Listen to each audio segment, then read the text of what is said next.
And so that is the first thing that needs to be changed, is recognizing that what is quote unquote the middle class needs the assistance. And there's nothing wrong with that. That's okay. You know, we're not going to make it. I mean, your everyday person's going to need food.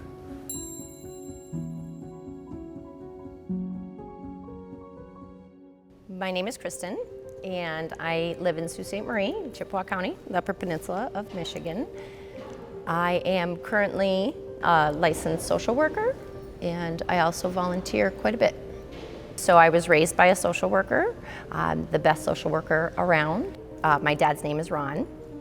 He was the director of Chippewa-Loos-Mackinac Community Action Agency for a long time, a really long time. And through his work as a social worker, he was able to help senior citizens. He worked Meals on Wheels, homeless, veterans, early Head Start, aged children, and just so much more. He believed very much and raised me very much to believe that it's important to give people a hand up and not a handout. Well, I was born and raised here. I moved to different places throughout the years, whether it was for college or for just to travel and get away. I always came back here. I was attending a parent advisory committee meeting at my children's school that they attend, and Feeding America West Michigan came to do a presentation about hosting mobile distributions. And they did the presentation. Afterwards, the PAC members, we all had a conversation, and at that time we agreed to volunteer to host one distribution. We found that sometimes we have a core set of volunteers and we weren't sure what we were getting into, so we agreed to do one.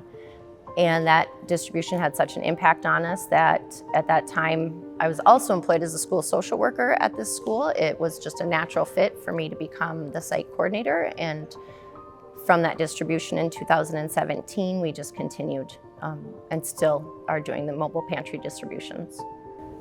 What I find fulfilling is the amount, like I said, the volunteers that keep coming, and whether they're new volunteers or volunteers who just keep coming back and back and back time after time. And it, like I said, the weather doesn't stop.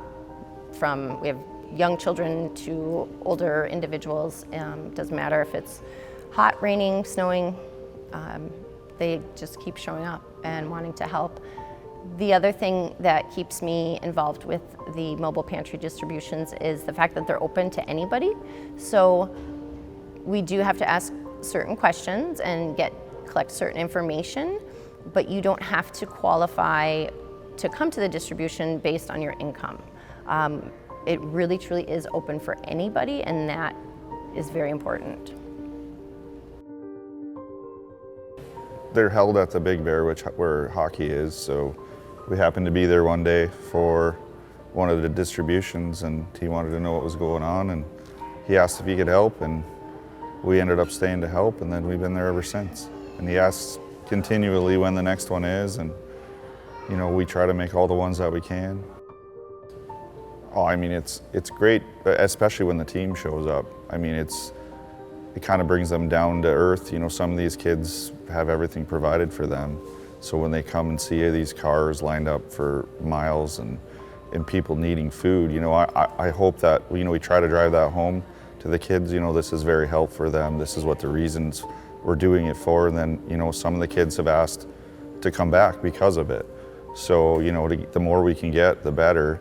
I volunteer for the Feeding America, and I like to do it because I like to help others. I think we're helping out the community because some people just don't have jobs, they don't have enough money right now, and they're going through a hard time.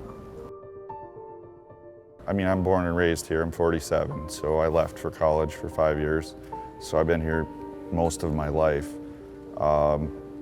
So, I mean, the need now is probably at its top from what I've seen. And with this, it keeps growing. So with the economy and the way food prices are and everything else, you know, it's gonna become more and more needed. You know, from the first time he's volunteered till now, I mean, it's grown tremendously. You know, a lot of people don't realize that, you know, there isn't food in the cupboards.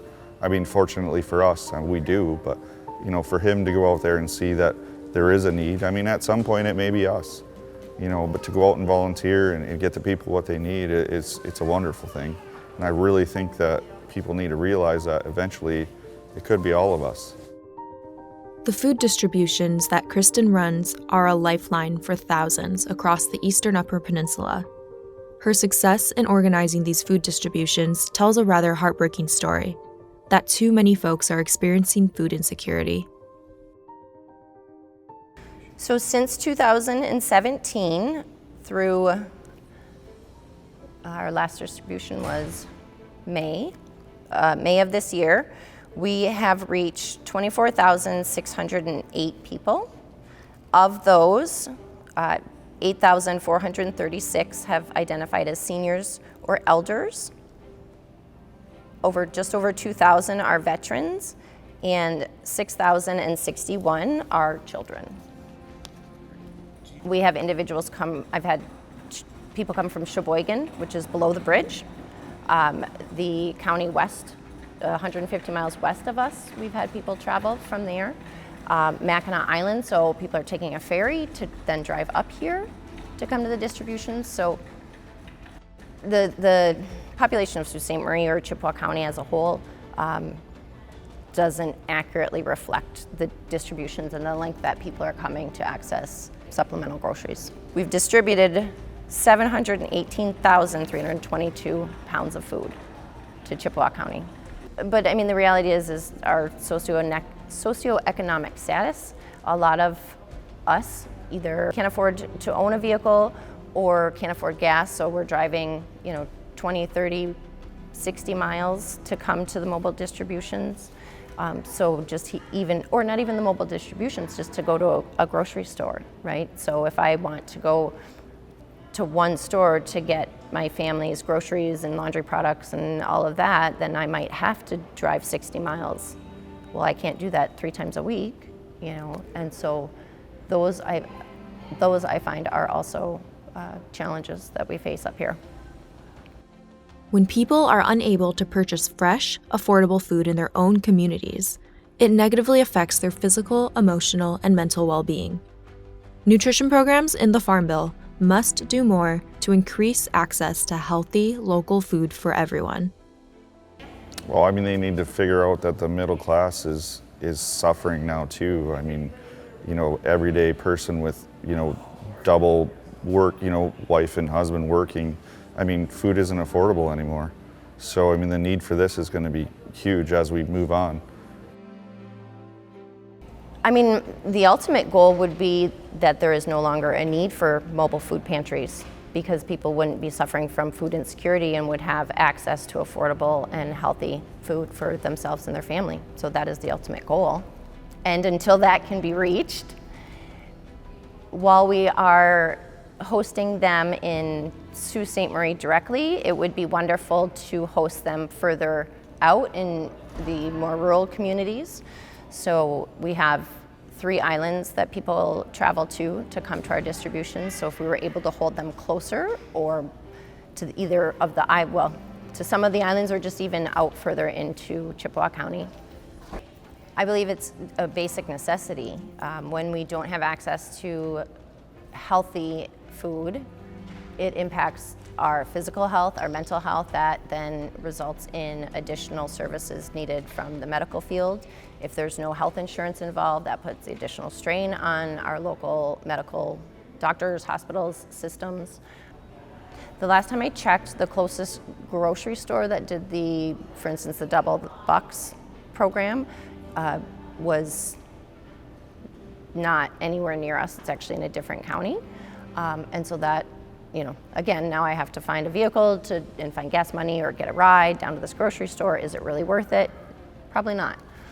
So the access to even having those programs needs to be improved and increased. I will share that I've had to fill out the application, and it was extremely difficult for me. It should not be that difficult to fill out an application for help. Roughly $4 out of $5 in the Farm Bill goes toward nutrition programs like SNAP, the Supplemental Nutrition Assistance Program. With the upcoming Farm Bill, lawmakers have a great opportunity to help eliminate hunger and inequities when it comes to purchasing fresh foods. So I think our legislators, our lawmakers could benefit from coming to the distributions and working alongside our volunteers, because they would see that those individuals, the families coming for supplemental groceries, are our neighbors. They are our children's teacher. It is our community that accesses these. It is not an income qualification that you have to meet. It is all of us. So I think it's important to recognize that the Farm Bill is more than just individuals who are farmers or support farmers. Yes, all of the food comes from farms, but the Farm Bill also directly impacts our SNAP recipients, Supplemental Nutritional Assistance Programs, so our food stamps. The Farm Bill affects all of us, like from our grandmas and grandpas to the kids that are growing up. Certain lawmakers in Washington, including Speaker of the House Mike Johnson, are seeking to gut funding for nutrition assistance across the board. Some lawmakers in Washington, D.C. are seeking to gut funding for nutrition assistance. Food insecurity is too large of an issue to ignore, and adequate funding for nutrition assistance is a basic necessity. I think if anything, COVID has shown us that having access to things like internet is more important than ever, but also having access to fresh food is just as important, if not more important. And if we can continue to provide those resources